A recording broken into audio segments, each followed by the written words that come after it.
Now, let's set the margins on our document. So the first thing to set the margins, it's helpful if you can see those margins. In this case, you just are kind of guessing.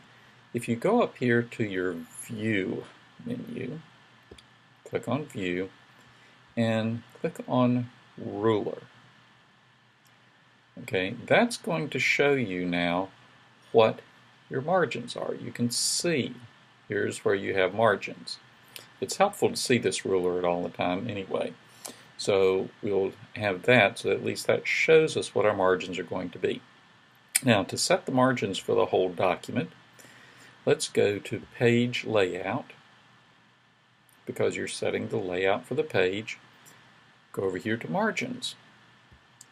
Pull that down. Okay, you have several preset settings. Here is 1-inch margins all the way around. For formal papers, that's what you want. But you could also say you want 1/2 inch all the way around and narrow margins. You can have various other kinds. You could go down here to custom margins if you want to set the margins some other way. But normally you're going to say for a research paper you're going to want them to be normal. If you're doing some other type of paper, you might want it to be narrow. You notice as you do that, the margins, there's less space here, less space on the sides.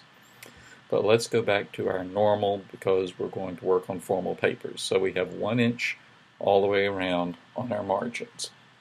So that's how you will set the margins for your paper.